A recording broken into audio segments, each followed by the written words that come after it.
Good evening to all of you and you are most welcome welcome to selection target. कैसे हैं आप सभी लोग? और आप सभी का स्वागत है आपकी अपनी प्रैक्टिस क्लास में। तो आज की इस प्रैक्टिस में हम प्रोनाउन की एक और क्लास करेंगे और इसमें आप कुछ चीज़ें दूसरी तरह की प्रैक्टिस करेंगे जैसा हमने लास्ट टाइम किया था। उससे कुछ डिफरेंट प्रैक्टिस होने वाली है आज की। ठीक है, चलिए।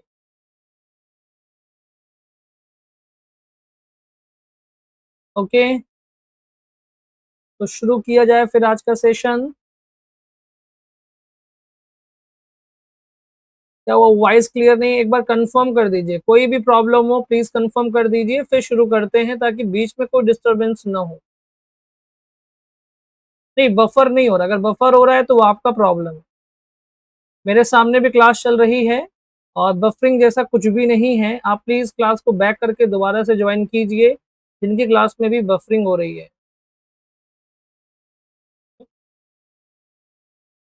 चलिए, क्लियर है? ओके,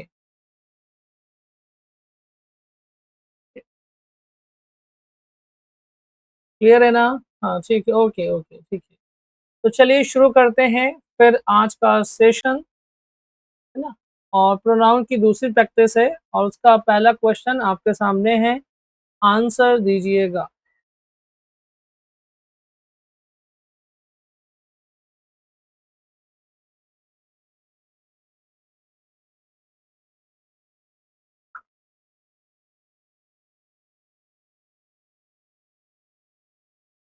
चलिए, कुछ कुछ लोग मैसेज में टाइप कर दीजिए। अभी भी कुछ बच्चे हैं, रुक जाइए जरा।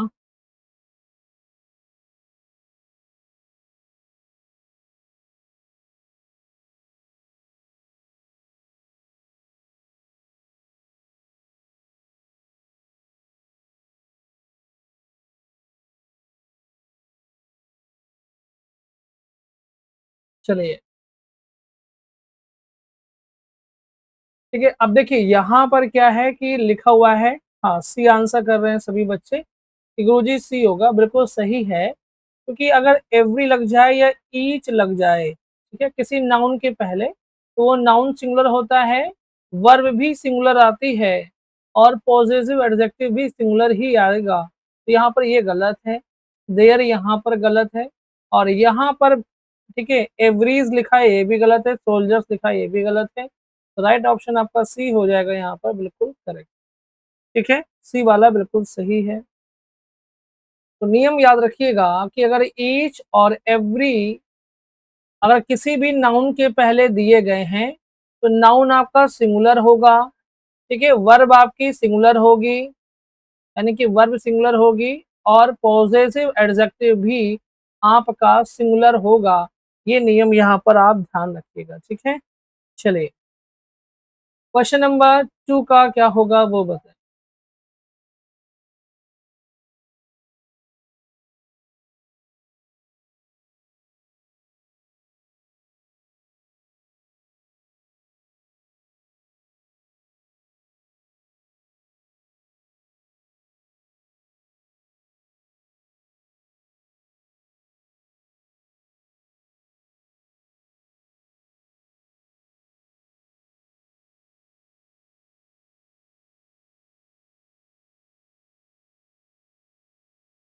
चलिए, इसमें जो राइट ऑप्शन आ रहा है, कुछ बच्चे सी लगा रहे हैं, कुछ डी लगा रहे हैं, बट सी वाले थोड़ा सा दिमाग भी लगाएं, क्योंकि कई बार, एक बार नहीं कई बार मैंने बोला है कि जब भी यूज्ड टू का जो सेंस होगा वो प्रयोग करने के सेंस में होगा, तो इसे वो तो इसके बाद में आपको आईएनजी नहीं यूज करना है। बहुत बार बताया, एक बार नहीं कम से कम 20-50 बार बता चुका हूँ। जब यूज टू का मतलब आदि होने के सेंस में होगा, हैबिचुअल होने के सेंस में होगा, तो ही आपको यूज टू के बाद में आईएनजी का इस्तेमाल करना चाहिए, जीरंड का इस्तेमाल करना है। तो कैमल का हम प्रयोग करने की बात कर रहे हैं, कैमल के आदि होने की बात नहीं कर रहे हैं। ठीक है, बात समझ में आ गया? तो यहाँ आईएनजी नहीं होगा, यहाँ आईएनजी नहीं होगा। गुड नहीं होगा, गुड्स होगा, क्योंकि गुड्स माने होता है वस्तुएं। तो राइट ऑप्शन आपका डी हो जाएगा, एब्सोल्युटली करेक्ट। ठीक है,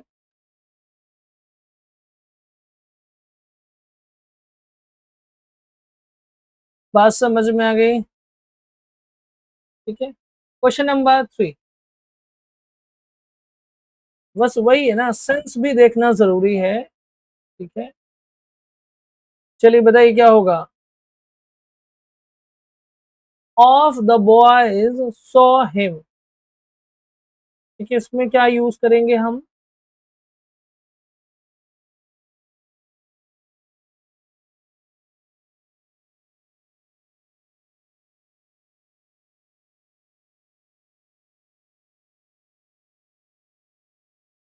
और एक दूसरे का आंसर मत देखिएगा आप लोग, ठीक है, ध्यान रखिए। देखिए यहाँ पर समझिएगा कि हम विच का इस्तेमाल करेंगे। जनरली आपने पढ़ा है कि जो पर्सन होता है हम उसके लिए हु का इस्तेमाल करते हैं, लेकिन अगर हमें चूज करना हो, यानी कि जहां पर बात सिलेक्शन की आती है, तो वहां पर हम वहां पर विच का इस्तेमाल भी पर्सन के लिए कर सकते हैं, जहां पर बात सिलेक्शन की हो। तो बॉयज लिखा है ना, ऑफ द बॉयज, तो बॉयज में से किसी एक को देखने की बात हो रही है। तो यहाँ पर सिलेक्शन की बात हो रही है, विच का इस्तेमाल किया जाएगा, ये बात ध्यान रखें। ठीक है। देखिए जिनके भी क्लास स्टक होता है ना, ये आपके नेटवर्क का प्रॉब्लम है, क्योंकि मेरे सामने फ़ोन पे चलता है, मैं यहाँ से ये चेक करता हूँ कि हमारी साइड से कोई प्रॉब्लम तो नहीं है। अगर मेरे इस पुराने फ़ोन में चल सकता है, तो आपके फ़ोन में भी चल सकता है। नहीं चल रहा है, तो ये आपके नेटवर्क का प्रॉब्लम है, ठीक है? उसको तो हम ठीक नहीं कर सकते। तो राइट ऑप्शन ए हो जाएगा यहाँ पर, याद रखिएगा। क्वेश्चन नंबर 4 का क्या होगा वो बताइए?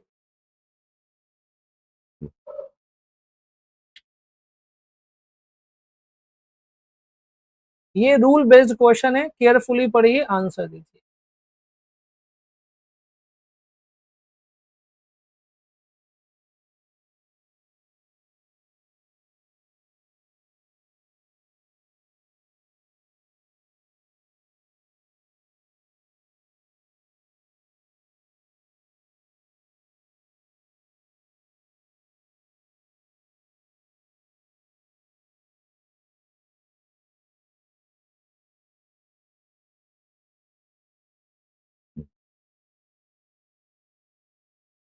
ठीक है, देखिएगा यहाँ पर लिखा है कि कौन सा नियम, इन नियमों में कौन सा नियम डिमॉन्स्ट्रेटिव प्रोनाउन को फॉलो कर रहा है या उसको डिनोट कर रहा है। डिमॉन्स्ट्रेटिव का मतलब ही होता है संकेत, तो संकेत वाचक जो प्रोनाउन होते हैं वो ही डिमॉन्स्ट्रेटिव प्रोनाउन होते हैं। तो यहाँ पर देखिए पॉइंट आउट किया जा रहा है ना, तो पॉइंट आउट मतलब करना, किसी की तरफ संकेत करना, इसलिए ये होगा कि demonstrative is used to point out the objects to which they refer. B option सही हो जाएगा, यहाँ पर याद रखिएगा। ऑब्जेक्ट क्यों कह रहा है, जैसे मैंने कहा कि दैट इज माई कार, तो ये कार क्या है, इस वर्ब का ऑब्जेक्ट है, और ये दैट जो है वो इस कार को क्या कर रहा है, रिफर कर रहा है, पॉइंट आउट कर रहा है, इसीलिए ये वाला यहाँ पर सही होगा। दूसरा लिखा है रिफर टू पर्सन और things in a general way but do not refer to any person और थिंग इन पर्टिकुलर, ये कहलाता है इंडेफिनिट प्रोनाउन, क्योंकि इंडेफिनिट प्रोनाउन जो होते हैं वो किसी पर्टिकुलर पर्सन की बात या थिंग्स की बात नहीं करते, कुछ जनरल बात करते हैं, ठीक है, याद रखिएगा। और लिखा है रिफर टू पर्सन और things one at a time, जहां पर हम बात करते हैं सिर्फ एक पर्सन की बात करते हैं, उसे हम डिस्ट्रीब्यूटिव प्रोनाउन कहते हैं, ठीक है। किसकी बात करते हैं, डिस्ट्रीब्यूटिव प्रोनाउन की बात करते हैं। जैसे मैंने ईच लिखा, ईच मतलब एक, ठीक है, एक की बात हो रही है, जैसे आपने पढ़ते नहीं ईच अदर, तो ईच जो होता है एक व्यक्ति की बात कर रहा हो, ठीक है, याद रखिएगा। जैसे ईदर हो गया, नीदर हो गया, एक की बात करता है, तो वो आपका क्या है, डिस्ट्रीब्यूटिव प्रोनाउन हो जाएगा, ठीक है। और ये लिखा है relative pronoun is also called conjunctive pronoun, ये बात सही है कि जो रिलेटिव प्रोनाउंस होते हैं ये कंजंक्टिव प्रोनाउन कहलाते हैं, याद रखिए, ठीक है। पूछा जा सकता है, बड़ा इंपॉर्टेंट लाइन है, इसको याद रखिएगा। फिलहाल बी इज एब्सोल्युटली करेक्ट। बात समझ में आ गई? क्वेश्चन नंबर 5, ठीक है।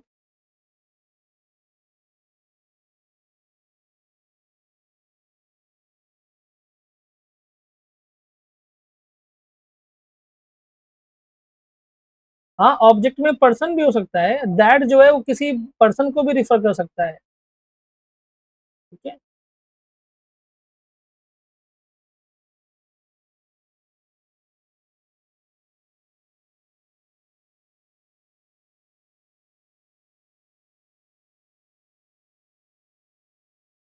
दिस इज़ द बॉय,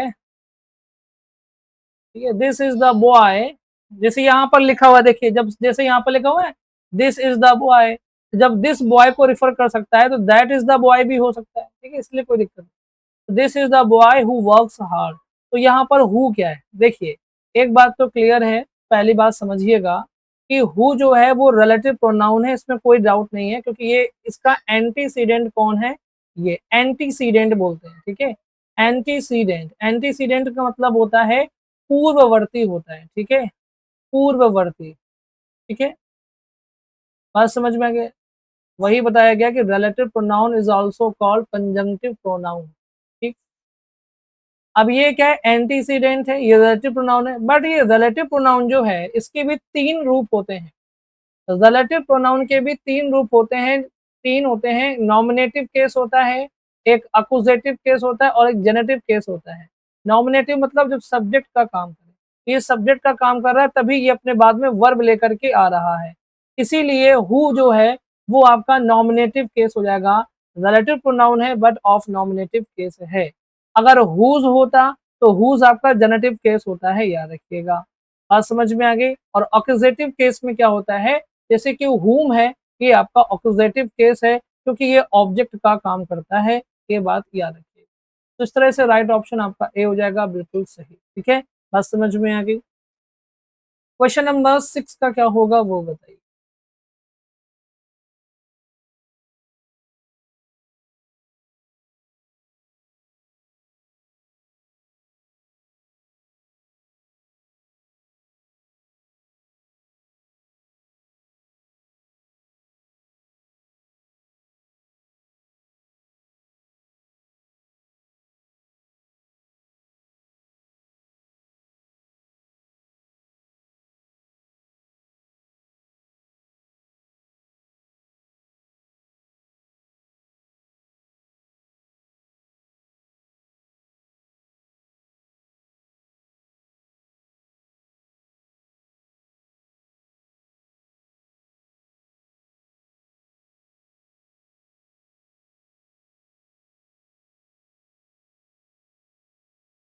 देखिए, ये सवाल में पूछा जा रहा है कि यहाँ पर रूल्स दिए हुए हैं रिलेटिव प्रोनाउंस पर based.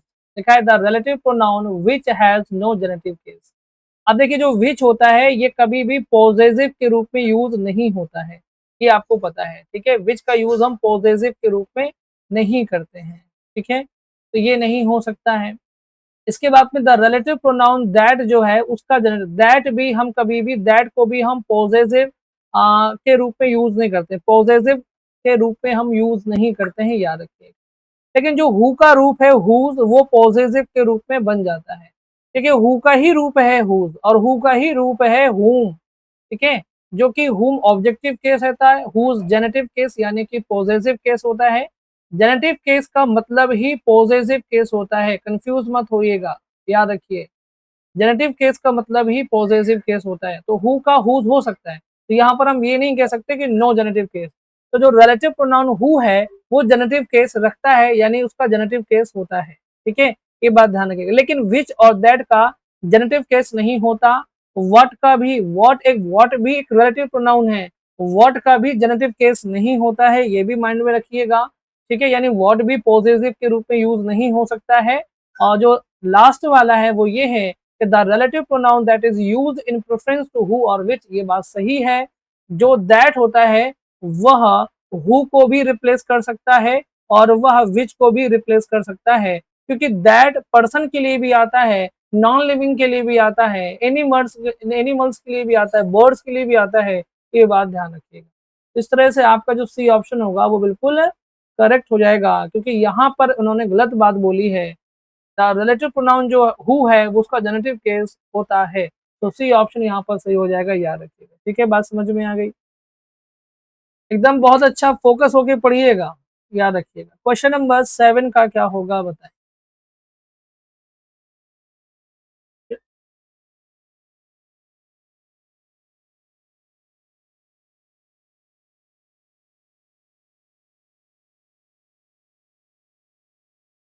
We use relative pronoun that in which condition.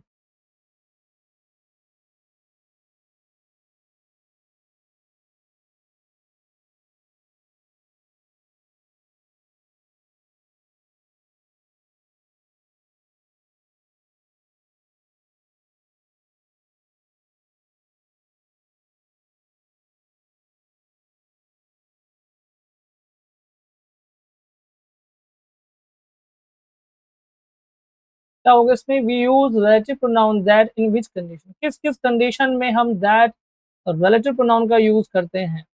ठीक है, लिखा है after the words all, same, any, none, nothing, only, everything, something, ये सब अगर ये सारे वर्ड एंटीसीडेंट में आते हैं। एंटीसीडेंट क्या होता है बेटा, मैं फिर से बता दूं कि जो भी रिलेटिव प्रोनाउन होता है उसके पहले आने वाला नाउन और प्रोनाउन जो होता है वो एंटीसीडेंट कहलाता है, ये बात ध्यान रखिए। ये ऑल, सेम, एनी, नथिंग है ना, नन, ये सब क्या है? एंटीसीडेंट हैं।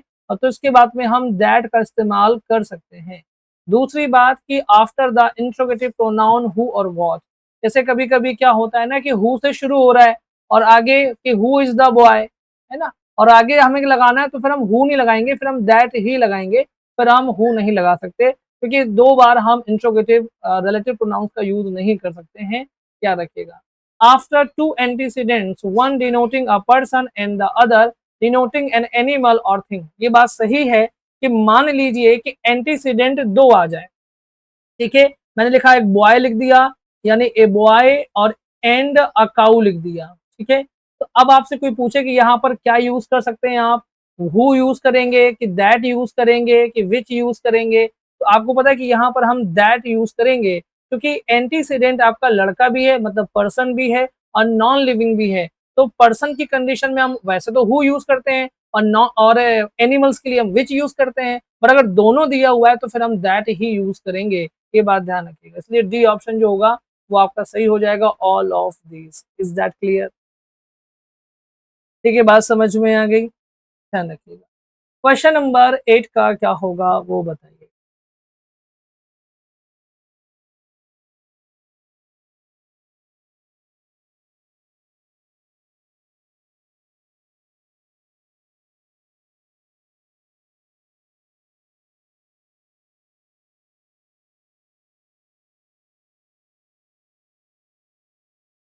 देखिए लिखा हुआ है the boy and his dog had ट्रेसपास्ड on the club premises were turn out.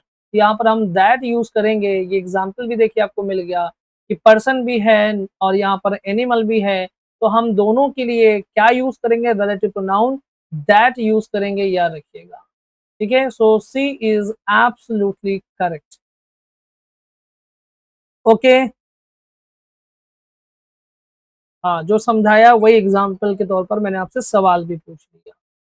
I hope कि आपको सारी बात समझ में आ गई। क्वेश्चन नंबर 9 का क्या होगा बताएं।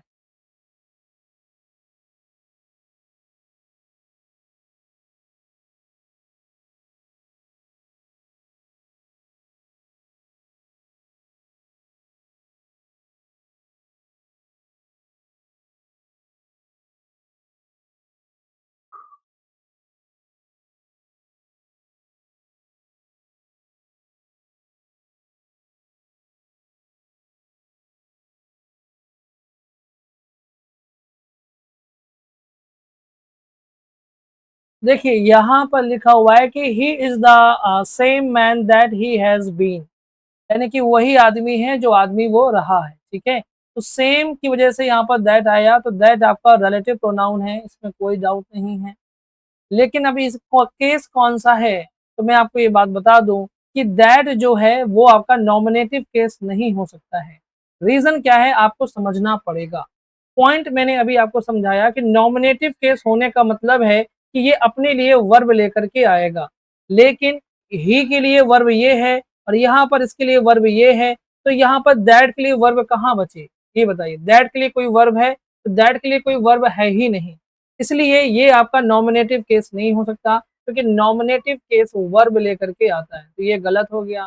ठीक है, जेनेटिव ये हो नहीं सकता, क्योंकि मैंने अभी आपको रूल में बताया कि दैट का कोई भी पॉजिटिव केस या जेनेटिव केस नहीं होता है, तो ये भी नहीं हो सकता। तो आपका बचता है अक्यूजेटिव केस, यानी कि ऑब्जेक्ट का काम कर रहा है और ऑब्जेक्ट कोई भी वर्ब लेकर के नहीं आता है, इसीलिए सी वाला ऑप्शन सही हो जाएगा, याद रखें। ठीक है, इसका कॉन्सेप्ट समझ में नहीं आया तो इसमें क्या ऐसी मैंने रॉकेट साइंस बता दी है, थोड़ा दिमाग भी तो लगाना है ना। आपको पता है कि यहाँ पर बॉय लिखा है, तो बॉय पर्सन है, पर ठीक है, बॉय के लिए हम क्या लगाएंगे, हु लगाएंगे। हम हु लगा सकते हैं या दैट भी लगा सकते हैं। डॉग के लिए हम क्या लगाएंगे, या तो विच लगा सकते हैं या दैट लगा सकते हैं। लेकिन अगर दोनों में कोई चीज कॉमन है तो क्या है, दैट है, इसलिए अगर दोनों दिए हुए हैं तो दैट लगाएंगे, सिंपल सी बात। ऐसी कौन सी रॉकेट साइंस हो जाती है। ठीक है, तो यहाँ पर क्या आएगा, दैट बताया, सी ऑप्शन करें। आगे चलते हैं, क्वेश्चन नंबर 10 का क्या होगा वो बताइए।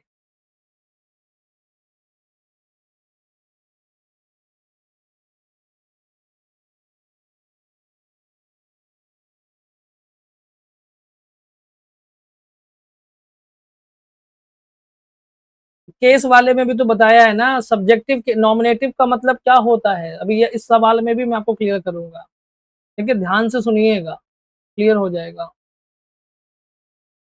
देखिए, इसमें मैंने आपको ये समझाया 3 ही केस होते हैं। अब 3 केस में आपको नॉमिनेटिव पता है कि नहीं पता। नॉमिनेटिव मतलब सब्जेक्ट है, और सब्जेक्ट का मतलब है कि वर्ब होना चाहिए, इनका पेयर बनना चाहिए। जेनेटिव का मतलब होता है पॉसेसिव। पॉसेसिव मतलब जैसे जैसे मैंने कहा द बॉय, है ना, फिर मैंने कहा यहाँ पर हुज कार, तो हुज पॉसेसिव होता है। ठीक है, कार पर किसका अधिकार है, बॉय का, तो ये पॉसेसिव का काम कर रहा है। अगर हम यहाँ पर दैट कार कर देंगे तो यहाँ पर ये दैट पॉसेसिव का काम नहीं करेगा, इसीलिए दैट का कोई भी जेनेटिव केस होता ही नहीं है। पहली बात तो ये, दैट का कोई जेनेटिव केस होता ही नहीं है। ठीक है, तो हटा ही दीजिए। अब अब आता है कि ऑक्यूजेटिव केस और नॉमिनेटिव केस में, तो दैट अपने लिए वर्ब लेकर के आए कि नहीं लेकर के आए, ये देखिए भाई। ठीक है, मैन के लिए वर्ब ये दी हुई है, मैन के लिए वर्ब है मेड, दैट के लिए है लिव्ड। तो वर्ब है, तो वर्ब अगर है तो मतलब वो नॉमिनेटिव केस है, अगर उसके लिए वर्ब नहीं है तो वो ऑक्यूजेटिव केस है। समझ में आई बात, तो राइट ऑप्शन आपका ए हो जाएगा, सिंपल सी बात है।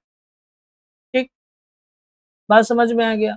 अगर कोई आपसे पूछ दे, मैंने कहा द बॉय, फिर मैंने कहा द बॉय, और मैंने यहाँ पर लिखा हुज कार इज रेड, तो यहाँ पर जो हुज है ये आपका कौन सा क्या है, अगर ये ऑप्शंस आपके सामने हो तो हुज आपका रिलेटिव प्रोनाउन का जेनेटिव केस है। क्या है, जेनेटिव केस, क्योंकि ये बॉय का कार पर अधिकार दिखा रहा है, तो ये जेनेटिव केस है। ठीक है, लेकिन दैट का जेनेटिव केस नहीं होता, विच का जेनेटिव केस नहीं होता, ये भी ध्यान रखना है। ठीक है, लेकिन हु का जेनेटिव केस होता है, बस सिंपल सी बात है। तो बस आपको नॉमिनेटिव केस और एक्यूजेटिव केस में ही दिमाग लगाना है और कहीं नहीं लगाना, तो राइट ऑप्शन ए हो जाएगा। क्वेश्चन नंबर 11 इसका क्या होगा बताइएगा।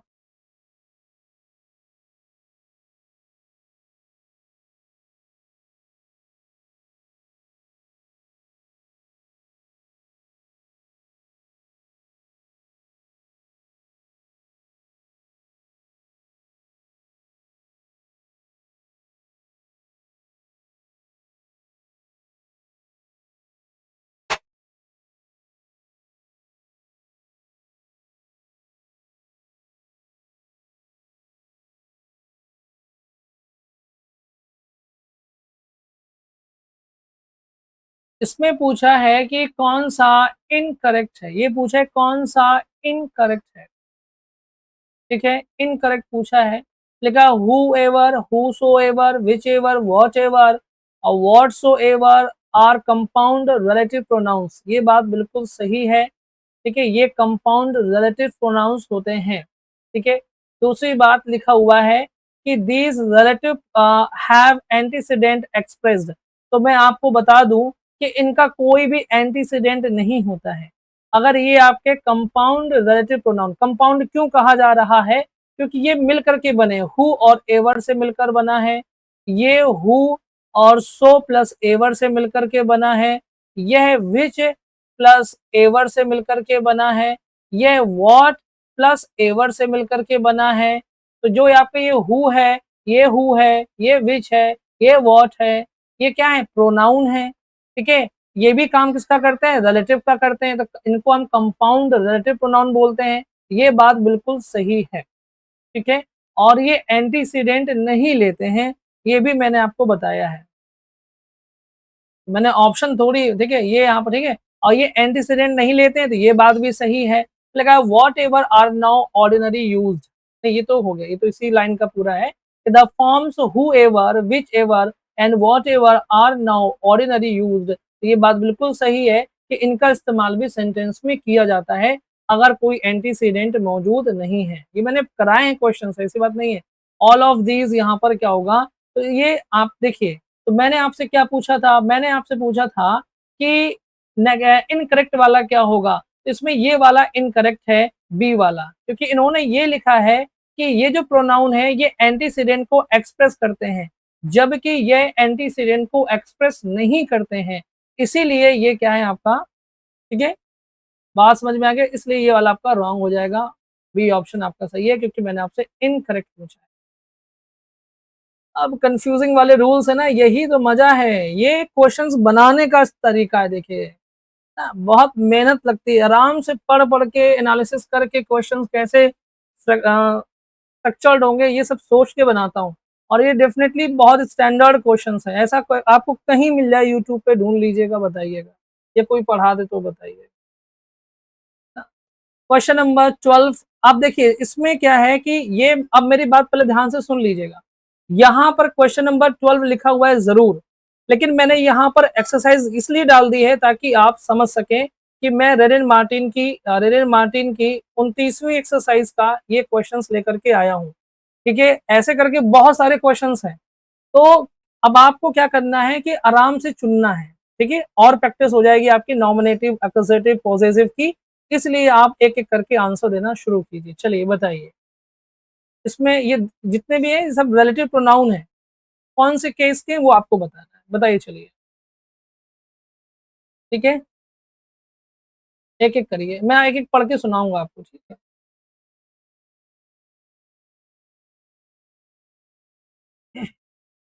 चलिए, बिल्कुल। देखिए हाँ, बिल्कुल, देखिएगा बहुत गौर से समझिएगा। ये लिखा हुआ है द पेन दैट लिखा हुआ है। ठीक है? तो पेन के लिए वर्ब यहाँ पर है और यू के लिए वर्ब यहाँ पर है। दैट के लिए कोई वर्ब नहीं है, तो इसलिए आपको यहाँ पर ऑक्यूजेटिव केस हो जाएगा, याद रखिए। ठीक है? बेटा थैंक यू। आगे देखिएगा इसमें क्या है व्हिच यू गेव तो यहाँ पर व्हिच जो है ना ये देखिएगा यू अपने लिए वर्ब लेकर के आया है, आंसर भी अपने लिए वर्ब लेकर के आया है, तो व्हिच क्या है ऑक्यूजेटिव है, याद रखिएगा।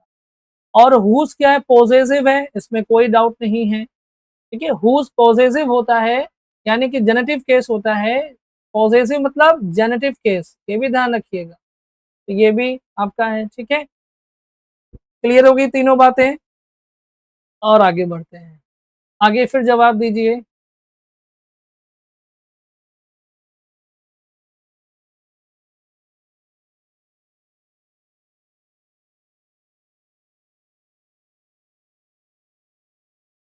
सोच समझ के आंसर दीजिए बेटा, इतना अच्छा कॉन्सेप्ट समझाया है, गलत नहीं करना है बिल्कुल भी। लिखा है Hari saw the man who had been hurt. तो देखिए ना हु के लिए यहाँ पर वर्ब आई हुई है, ठीक है? और यहाँ पर हरी के लिए ये वर्ब आई हुई है। तो यानी इस बार ये हु क्या हो जाएगा, हु नॉमिनेटिव केस हो जाएगा यहाँ पर, याद रखिए। हु क्या है नॉमिनेटिव केस होता है, याद रखिए। ठीक। दूसरा हुज क्या है पॉसेसिव होता है, आँख बंद करके लगा सकते हैं, कोई प्रॉब्लम नहीं है। व्हिच वाले में ध्यान रखिएगा क्योंकि व्हिच आपका कुछ भी हो सकता है। व्हिच आपका नॉमिनेटिव भी हो सकता है, व्हिच आपका एक्कुजेटिव भी हो सकता है। ये बिल्कुल दैट की तरह ही में नियम आपको यहाँ पर फॉलो करना है। नॉमिनेटिव होगा तो वर्ब लेगा, एक्कुजेटिव होगा तो वर्ब नहीं लेगा। बस इतनी सी बात समझनी है आपको। ठीक है? तो व्हिच जे देखिए ये आई के लिए वर्ब है, इनका पेयर है, यहाँ पर पेयर इनका बन रहा है, तो इसलिए यहाँ पर क्या हो जाएगा व्हिच आपका अकेला रह गया। अकेला है मतलब ऑक्कुजेटिव है, ठीक है? अकेला है मतलब कोई जोड़ा नहीं है मतलब क्या है ऑक्कुजेटिव केस है, ये बात ध्यान रखिएगा। ठीक है, बात समझ में आ गई? चलिए, आगे चलता हूँ, फिर समझिएगा, है ना?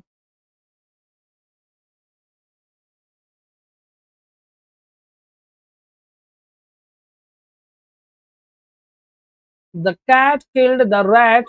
अच्छा, यहाँ पर मैं अंडरलाइन करना भूल गया हूँ, तो ज़रा मुझे थोड़ा समय दीजिए और मैं अभी तुरंत अंडरलाइन कर देता हूँ।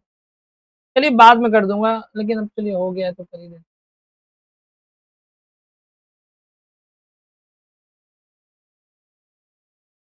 बताइए चलिए इसका आंसर क्या होगा? अब देखिए यहाँ पे लगा the cat killed the rat that ate. तो देखिए ये वर्ब लेकर के आया है और यहाँ पर ये अपनी वर्ब लेकर के आया है। तो ये क्या है आपका नॉमिनेटिव केस हो जाएगा, याद रखिए। क्या हो जाएगा? नॉमिनेटिव केस हो जाएगा। पॉइंट समझ में आ गया? व्हिच अपने लिए वर्ब लेकर के आया है और यहाँ पर भी वर्ब है, ठीक है, ब्रिंग मी, कोई बात नहीं, यू साइलेंट होता है। तो ये वर्ब लेकर के आया, बस यहाँ ये देखिए, और ये भी क्या है आपका नॉमिनेटिव केस हो जाएगा, ठीक है, नॉमिनेटिव केस हो जाएगा, याद रखिएगा।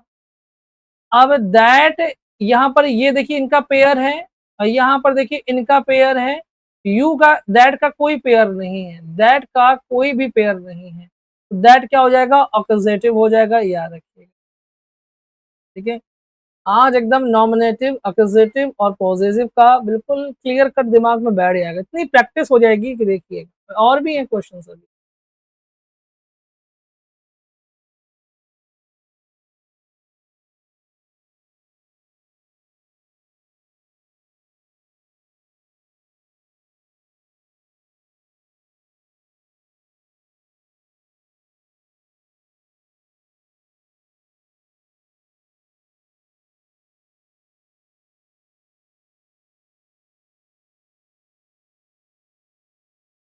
बताइए इसमें क्या होगा?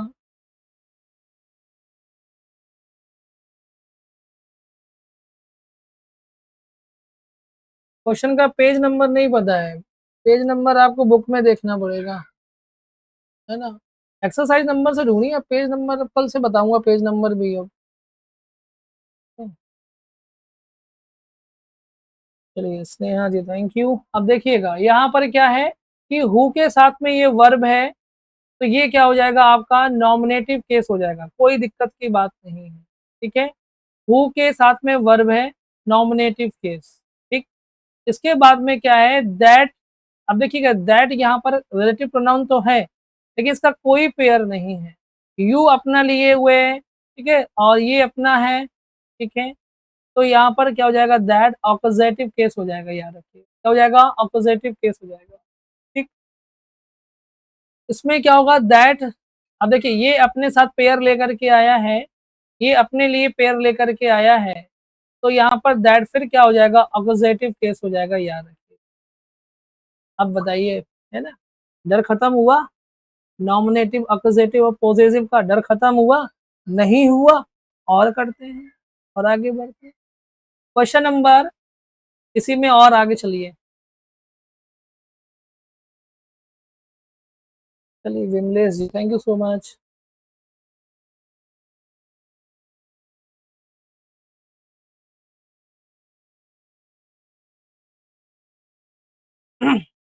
अब देखिएगा, dog soon no the person by whom they are kindly treated.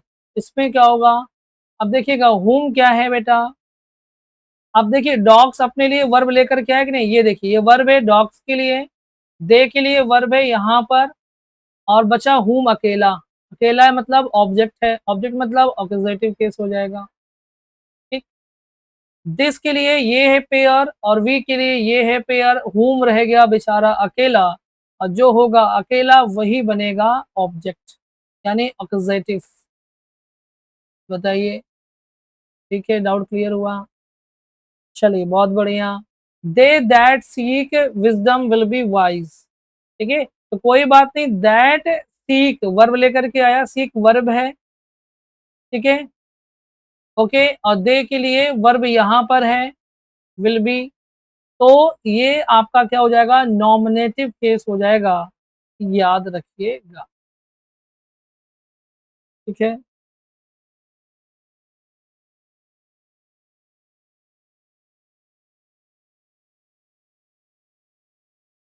Okay, एकदम क्लियर कट हो गया।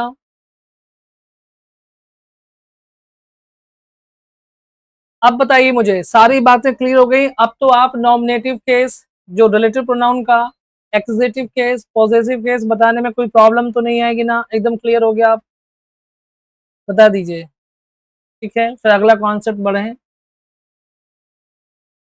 यस, ओके, क्लियर हो गया, बेहतरीन। चलिए, अब जो अगला कॉन्सेप्ट आएगा वो आएगा आपका, ये भी रेड एंड मार्टिन की एक्सरसाइज का है, और आपको आज एक क्लियर करना है मुझे रिफ्लेक्सिव और एम्फैटिक का जो डाउट है।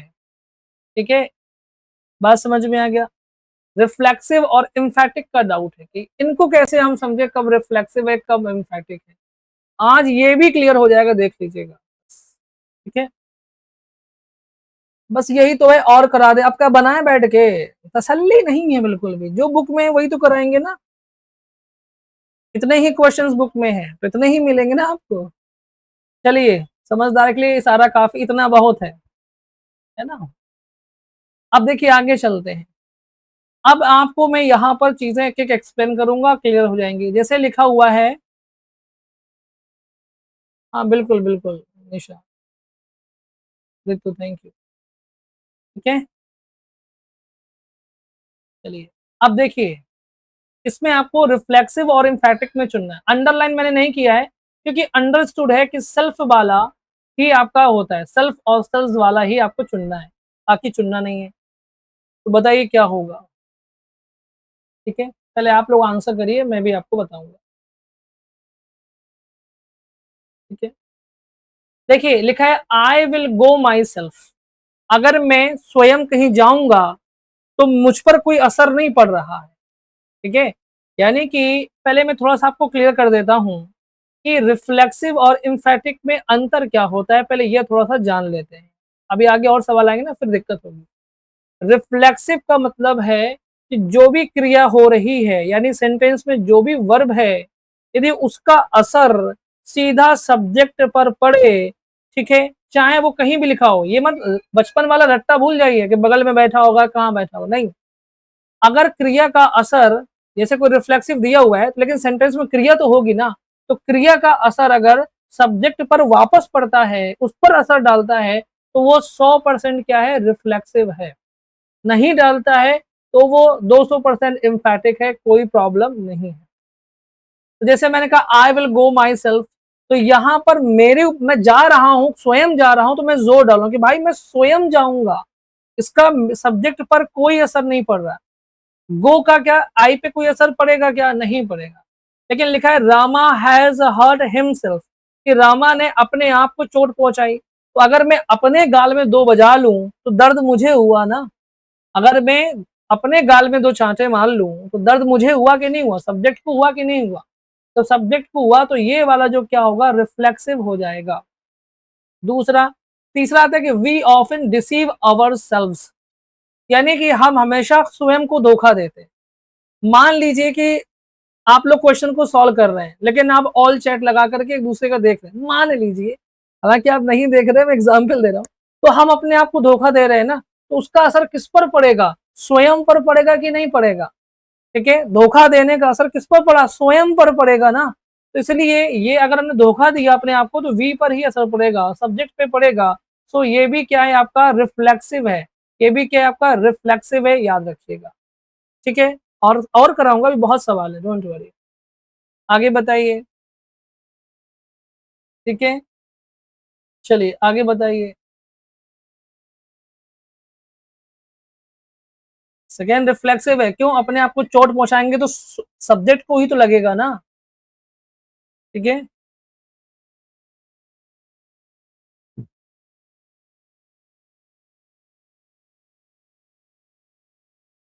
इसमें बताइए क्या होगा।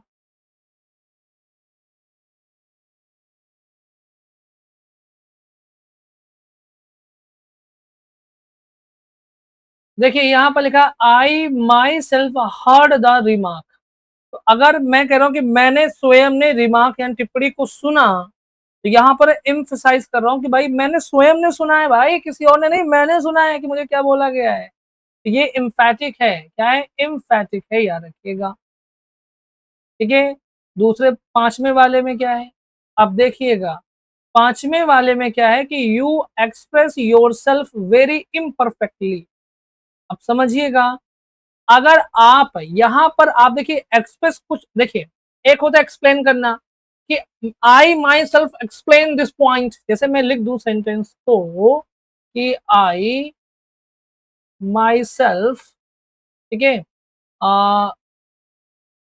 मैं भी क्या बोला था, डिस्क्राइब कर रहा कुछ और बोल रहा था, अच्छा डिस्क्राइब ने एक्सप्लेन बोला था, ठीक है कोई बात, डिस्क्राइब या ठीक है, और मैं आपको यहाँ पर एक्सप्लेन लिख दूं, ठीक है, कि मैं स्वयं आई माई सेल्फ डिस्क्राइब या एक्सप्लेन दिस क्वेश्चन, ठीक है,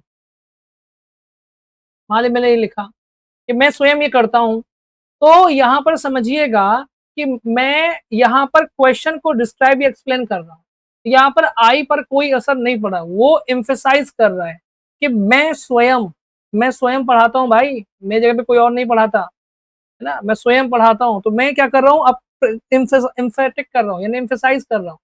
लेकिन अगर मैं अपने आप को एक्सप्रेस कर रहा हूँ, यू एक्सप्रेस योर सेल्फ, अगर मैं अपने आप को एक्सप्रेस कर रहा हूँ मतलब अपने आप को आपको आपके सामने खोल करके रख रहा हूँ, अपने दिल की बातें कह रहा हूँ, तो वो मेरा मन हल्का हो रहा है ना, जैसे मैं तकलीफ में हूँ और मैं अपने आप को एक्सप्रेस कर रहा हूँ आपके सामने कि भाई मैं बहुत दुख में हूँ या मैं बहुत हैप्पी हूँ, और मैं एक्सप्रेस कर रहा हूँ यार एकदम मस्त मैं बहुत हैप्पी हूँ, तो मैं मेरे पे असर पड़ रहा है ना, मेरा मन हल्का हो रहा है ना, अपना दुख शेयर करके, अपनी खुशी शेयर करके मेरी खुशी बढ़ रही है ना, तो ये मैं तो यहाँ पर जब एक्सप्रेस आया हुआ है तो ये रिफ्लेक्सिव होगा, क्योंकि जब सब्जेक्ट अपने आप को एक्सप्रेस करेगा तो वो खुश होगा या जैसा भी एक्सप्रेस कर रहा होगा उस हिसाब से इस पर असर पड़ेगा, सो ये रिफ्लेक्सिव होगा ना कि एम्फैटिक होगा, ये बात ध्यान रखिएगा, ठीक है। दूसरी बात 6 नंबर पे क्या है लिखा हुआ है कि I wash myself when I get up. अच्छा एक बात बताइए कि अगर मैं सुबह उठूं और मैं अपने आप को नहलाऊं, क्रिया मैंने आपको क्या कहा, वर्ब को पकड़िए, वर्ब को, वर्ब से ही मालूम चलेगा कि सब्जेक्ट पे असर पड़ रहा है वर्ब का कि नहीं पड़ रहा है। अब मैं सुबह उठ करके पानी और बढ़िया लगा करके बढ़िया अच्छा सा लगा करके बढ़िया क्या सोप वगैरह शैम्पू वगैरह नहाऊं, अगर सुबह अपने आप को नहलाऊं तो उसका मजा किसको मिलेगा, मुझे मिलेगा ना। अगर मैं ये कहूं कि आई वॉश हिम मतलब my I myself wash my kid, कि मैं अपने बच्चों को मैं नहलाता हूं, तो मैं बच्चों को नहला रहा हूं, स्वयं नहलाता हूं, तो वहां पर इम्फेटिक होगा क्योंकि मैं जोर डाल रहा हूं, नहला मैं बच्चे को रहा हूं, उससे मुझे फायदा नहीं मिल रहा है, तो मैं इम्फेटिक हूं। लेकिन अगर मैं कह रहा हूं कि आई वॉश माई सेल्फ, मैं अपने आप को धुलूंगा, अपने आप को नहलाऊंगा, अपने आप को चमकाऊंगा, तो मुझ पर असर पड़ेगा ना भाई, तो ये क्या होगा, रिफ्लेक्सिव हो जाएगा, यहाँ पर याद रखिए, पॉइंट समझ में आया। वहीं पर अगर मैं ये कह दूं कि I myself wash my kid, कि मैं स्वयं बच्चे को नहलाता हूं, तो यहां पर मैं जोर डाल रहा हूं कि भाई मेरी घरवाली नहीं नहलाती बच्चों को, मैं नहलाता हूं, ठीक है, ये बात समझ में आया। तो वहां पर ये इम्फेटिक हो जाएगा, बट मैं स्वयं को नहला रहा हूं तो मेरे मजे हैं, तो ये रिफ्लेक्सिव हो जाएगा, सब्जेक्ट पर जाएगा तो ये रिफ्लेक्सिव हो जाएगा, याद रखिएगा, ध्यान से समझिएगा, क्योंकि पहले आपने कभी ऐसा पढ़ा नहीं है, तो आपके थोड़े अल्ले पल्ले खुल रहे होंगे, खुलेंगे तो चीजें सीखेंगे भी, लेकिन पेशेंस रखिएगा, डिटर्मिनेशन। अब फिर आंसर करिए, अभी और हैं, बहुत हैं, परेशान ना होइए, धुआं धुआं कर देंगे आज रिफ्लेक्सिव।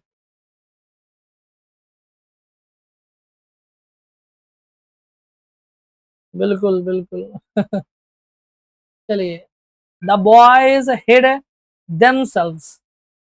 अब यहां पर भी आप सुनिएगा कि जो बॉय है वो अपने आप को छिपा रहा है, मैं छुप जाऊं कहीं पर देख करके किसी को, तो असर मेरे पे पड़ा ना कि मैं छुपा हुआ हूं, डरा हुआ हूं, है ना, कहां पर आऊं बैठ के कोने पे, तो मुझ पे असर हो रहा है ना, सब्जेक्ट पर असर हो रहा है, इसलिए ये यहाँ पर द बॉयज का हो जाएगा, रिफ्लेक्सिव हो जाएगा, समझ रहे हैं, क्योंकि बॉयज ने अपने आप को छिपाया, टीचर आया तो मैंने अपने आप को छिपा लिया, तो भाई छिपा मैं हूं ना, तो मुझे पे तो असर हो रहा है ना, कि मैं गंदी, मान लो मैं गंदी गंदी जगह पे छिप गया हूं तो मैं गंदा हो रहा हूँ, है ना, काली जगह पे छिप गया हूँ, अंधेरी जगह पे डर रहा हूँ, तो मुझ पे ही तो असर हो रहा है ना, तो यहाँ पर द बॉयज क्या है, रिफ्लेक्सिव है, ठीक है, बात समझ में आ गया, क्या है, रिफ्लेक्सिव है।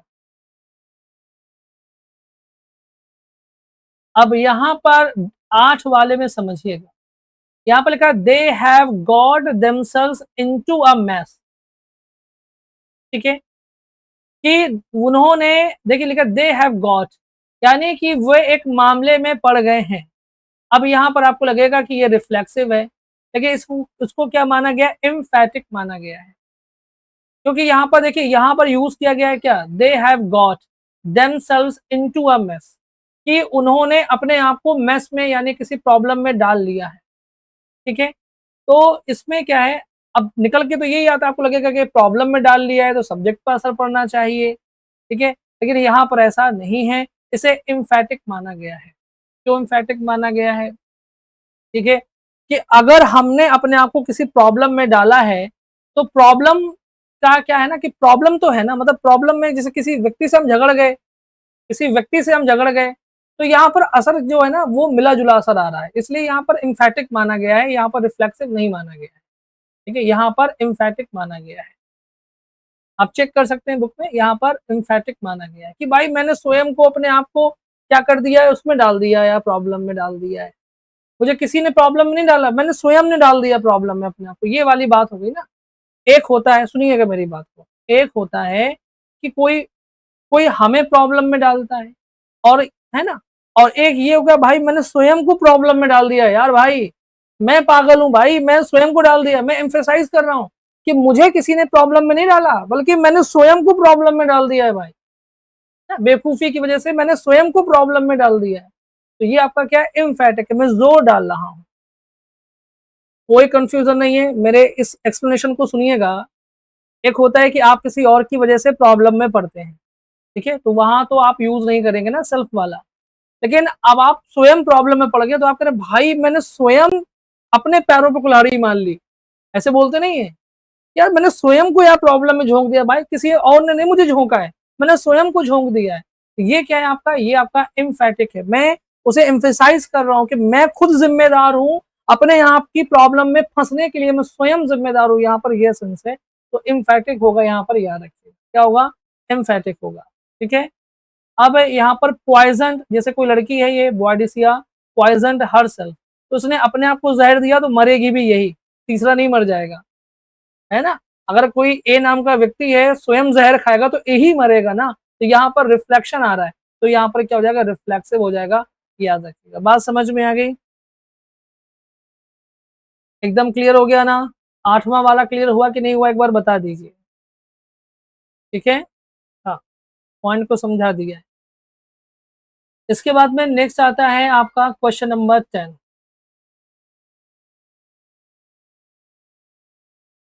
ठीक है,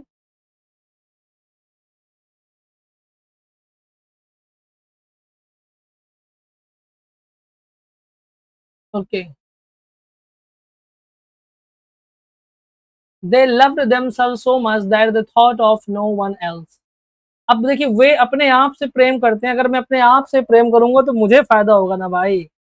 नहीं, रिफ्लेक्सिव नहीं होना चाहिए, इतना एक्सप्लेन करने के बाद में भी आप करें वैसे रिफ्लेक्सिव होना चाहिए, ये कौन सी बात हुई। उसके पीछे कोई लॉजिक होना चाहिए ना, लॉजिक वो मैंने आपको प्रोवाइड किया ना, तो इम्फैटिक हुआ ना, है ना। भाई ये तो आप उसको प्रूफ करके दिखाइए। ठीक है, तो यहाँ पर क्या होगा, रिफ्लेक्सिव होगा, क्योंकि प्यार करेंगे तो अपने आप से करेंगे तो अपने आप को फायदा होगा। ठीक है, द प्रिजनर हैंग्ड हिमसेल्फ।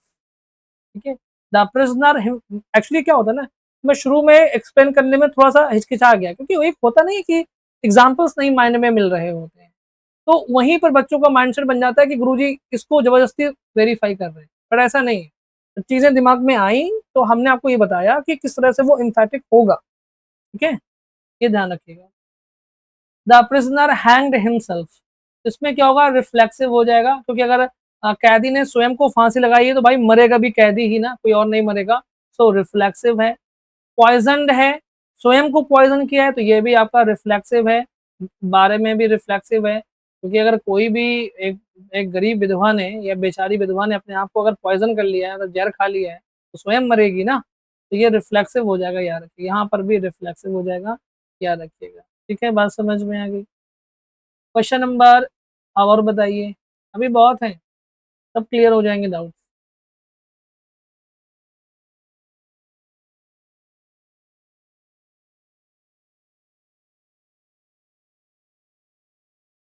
ठीक है, यहाँ पर एंजॉय करेंगे तो स्वयं सब्जेक्ट को ही मजा आएगा, अगर मैं एंजॉय करूंगा तो मुझे मजा आएगा, तो ये तो रिफ्लेक्सिव है।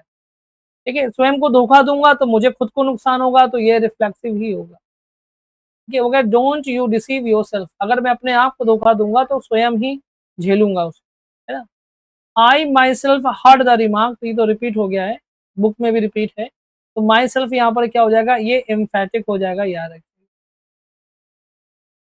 ठीक है? ये एम्फैटिक है,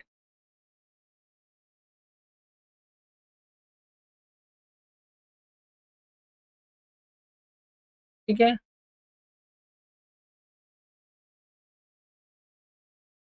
क्वेश्चन नंबर 16 का क्या होगा बताएँ?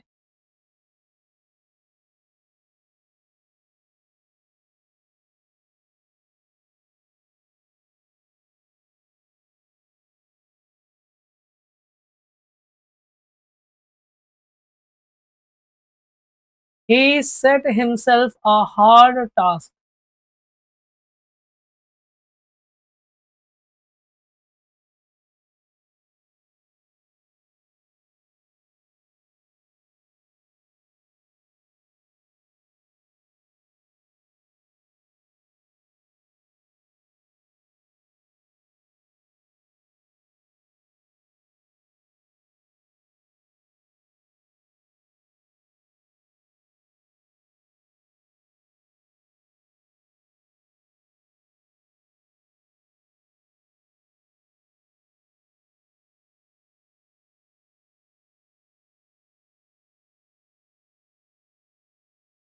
ठीक है? अब देखिए यहाँ पर क्या है कि ही सेट हिमसेल्फ, ठीक है? He set himself a hard task, तो अगर कोई व्यक्ति अपने लिए हार्ड टास्क सेट करेगा, तो स्वयं ही तो झेलेगा फिर बैठ के। अगर मैं अपने लिए टास्क हार्ड ले लूँगा तो मुझे को झेलना पड़ेगा ना, क्योंकि करूँगा तो काम मैं ही ना, तो रिफ्लेक्सिव आएगा। एक्सर्ट माने होता है बहुत मेहनत करना, तो अगर हम स्वयं मेहनत करेंगे तो हम ही थकेंगे, तो हमारे ऊपर आएगा, रिफ्लेक्सिव हो जाएगा, है ना? चोक्ड इटसेल्फ, अगर डॉग ने क्या लिखा हुआ है, ठीक है? अगर डॉग ने अपने आप को चोक कर लिया है तो दम उसका घुटेगा ना, चोक्ड मतलब फँस जाना, मतलब गले में कुछ या कहीं दम घुटना, तो रिफ्लेक्सिव होगा, ठीक है? हाँ, इसमें कोई एम्फैटिक नहीं है, ये सारे रिफ्लेक्सिव हैं, ठीक है? चलिए क्वेश्चन नंबर 19 का क्या होगा बताइएगा?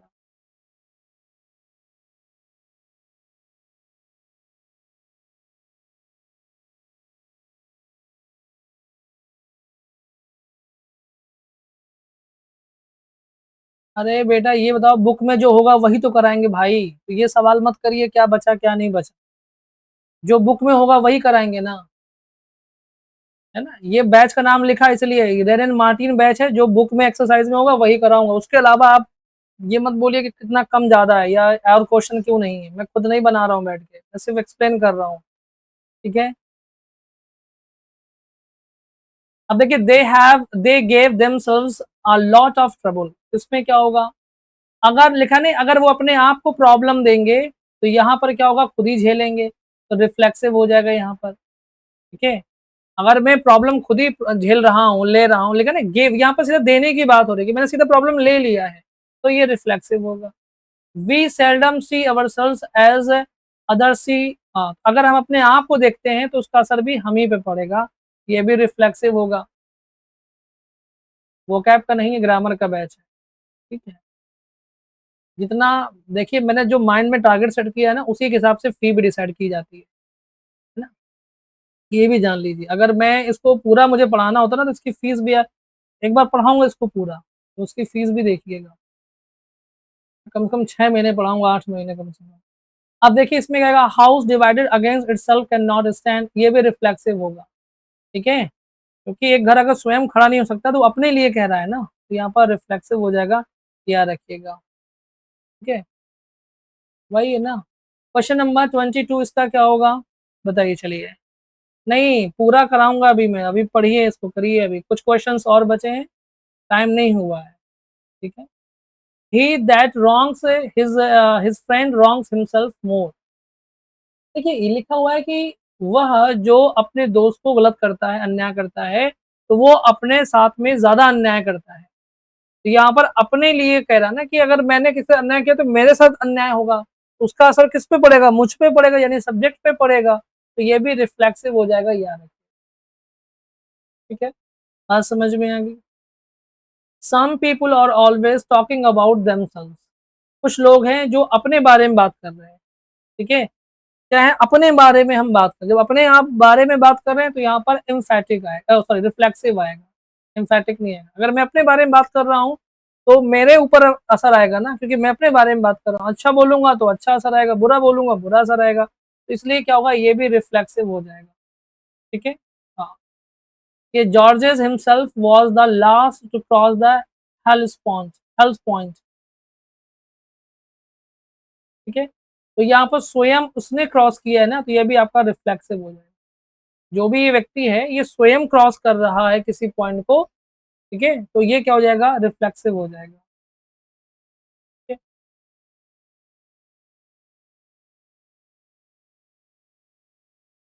लेकिन यहाँ पर मुझे पता है, मुझे 21 वाले पे डाउट हुआ था, जहां तक मैं लग रहा है मुझे 21 वाले पे डाउट हुआ था, तो मैंने टिक भी कर रखा था, बुक में देख ले रहा हूँ मैं, है ना। 21 मैंने खुद ही, क्योंकि इस वाले में क्या है ना, 21 वाले में, ठीक है, 21 नहीं 24 वाले में है, ठीक है, इम्फैटिक होना चाहिए। ठीक है, 24 वाले में बेटा इम्फैटिक होगा, रिफ्लेक्सिव नहीं होगा। कारण ये है ना, वो जोर डाला कि मैंने स्वयं ने हेल्थ पॉइंट को क्या किया, क्रॉस किया। इम्फैटिक होगा, रिफ्लेक्सिव नहीं होगा, ये इम्फैटिक होना चाहिए। ठीक है, ये इम्फैटिक ही होगा, ये इसको ठीक करिए, क्योंकि वो स्वयं क्रॉस कर रहा है, तो मैं जोर डाल रहा हूँ ना कि जो भी ये व्यक्ति हैं, जर्जेस जो भी हैं, जैसा भी पढ़ा जाए इनको, जर्जेस, तो ये क्या कर रहे हैं, हेल्थ पॉइंट को स्वयं क्रॉस किया उन्होंने, है ना, स्वयं किया, तो ये जोर डाल रहे हैं, तो ये एम्फैटिक होना चाहिए।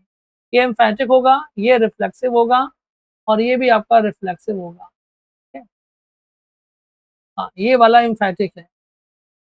ठीक है, एम्फैटिक है, 24 में एम्फैटिक है, कोई दिक्कत नहीं है।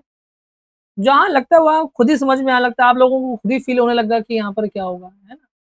He has landed himself in difficulties.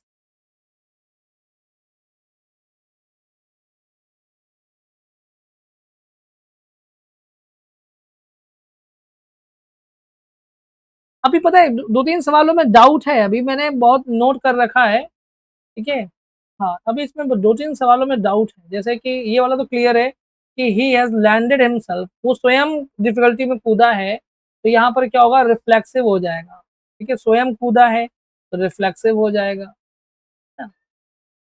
ठीक है, he has landed himself in difficulties, उसने स्वयं को लैंड किया है ना, स्वयं फंसाया अपने आप को, रिफ्लेक्सिव हो जाएगा। ठीक है, thou shalt love thy neighbour as thyself, कि तुम्हें अपने पड़ोसियों से वैसे ही प्यार करना चाहिए जैसे आप अपने आप से प्यार करते हैं। लव यहाँ पर आपका वर्ब है, इसीलिए यहाँ पर रिफ्लेक्सिव हो जाएगा, कोई डाउट नहीं है। जहाँ पर लव है वहां पर रिफ्लेक्सिव है। ठीक है, quit your self like man, ठीक है, रिफ्लेक्सिव होगा यहाँ पर भी। ठीक है, हाँ नेक्स्ट और देखिएगा, तो खत्म होने वाले हैं, ज्यादा नहीं, थोड़े और बचे, खत्म हो जाएंगे। ठीक है, whosoever shall exalt himself shall be abased, यानी जो कोई भी अपने आप की बड़ी प्रशंसा करता है वो बड़ा ही बाद में अपमानित होता है। एग्जाल्ट माने प्रशंसा करना, तो अपनी प्रशंसा करेगा तो अपने ऊपर ही असर आएगा, रिफ्लेक्सिव हो जाएगा। ठीक है,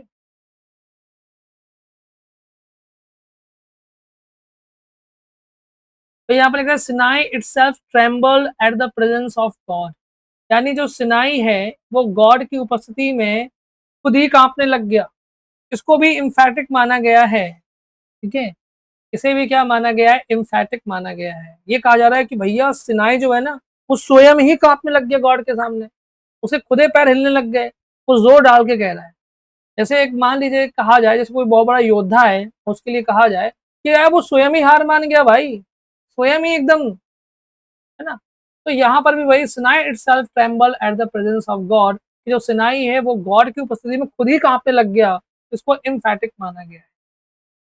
ठीक है, I can not bring my self to do it, तो मैं स्वयं को लाऊंगा, उसका असर मुझ पे पड़ेगा, तो यहाँ पर भी रिफ्लेक्सिव हो जाएगा यार। ये क्या हो जाएगा, रिफ्लेक्सिव हो जाएगा, याद रखिए। बस थोड़े से और बचे हैं, ये लास्ट है बस। ठीक,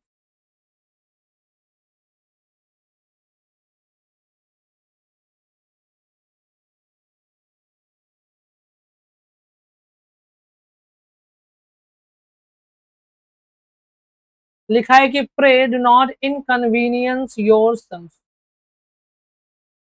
सब पर क्यों होगा सर?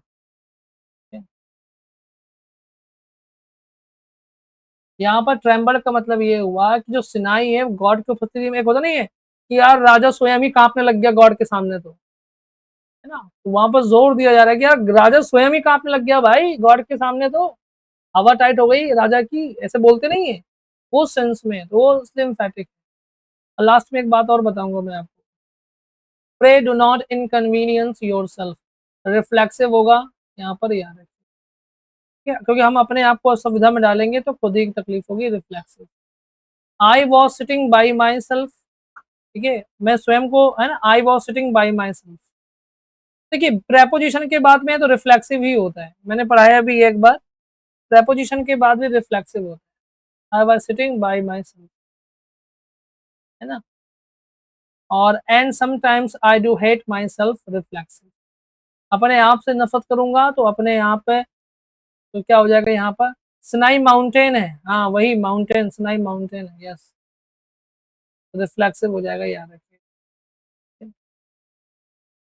ये हो गई बात खत्म। अब मेरी बात को, ये हो गया आपका सेशन आज का समाप्त। अब मेरी बात को ध्यान से सुनिए, मैं कर क्या रहा हूँ, तो मैं आपको रेड इन मार्टिन जो आपकी बुक है इसको डिकोड कर रहा हूँ, बात को समझिएगा, ये डाउट क्लियर करना बहुत जरूरी है, ठीक है, मैं कुछ भी एक्स्ट्रा ज्ञान नहीं बांट रहा आपको, मैं उसी बुक को डिकोड कर रहा हूँ बट अपनी स्टाइल में, स्टाइल मतलब कि अपने तरीके से उससे क्वेश्चंस बना रहा हूँ। पहली बात तो ये, दूसरी बात ये है कि इसमें जो आंसर्स दिया है मेरी प्रायोरिटी रहेगी कि मैं वही आंसर बताऊं, क्योंकि एग्जाम में अगर आ गया तो आंसर वही माना जाएगा ना जो बुक में दिया होगा। अगर मैं अपना दिमाग डाल दूंगा बुक में और उन्होंने एग्जाम्पल मान लिया बुक वाला, और कोई चीज एक्सप्लेन तो वो करते नहीं है लेकिन उन्होंने मान लिया, तो आप क्या करोगे, तो ब्लेम करोगे मुझे। इसलिए मेरा मकसद ये है कि मैं बुक को एज इट इज डिकोड कर दूं, ठीक, ये बात ध्यान रखिए।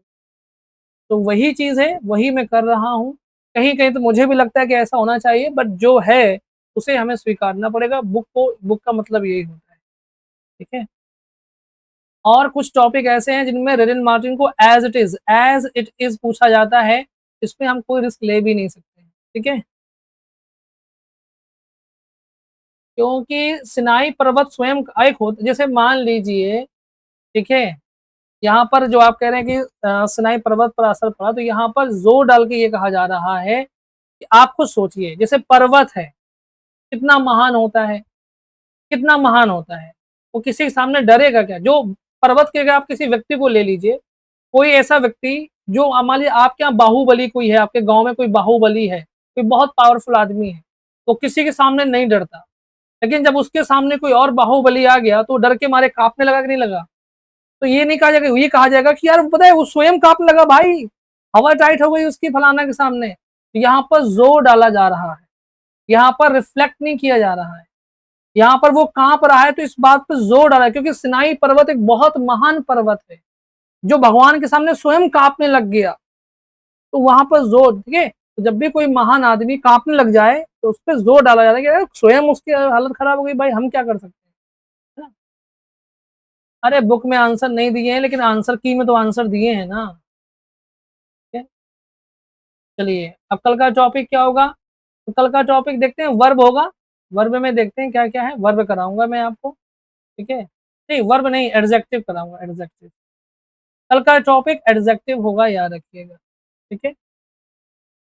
आंसर की अलग से खरीदनी पड़ती है ना, 400-500 की तो वही आती है, एडजेक्टिव होगा, एडजेक्टिव, ठीक है।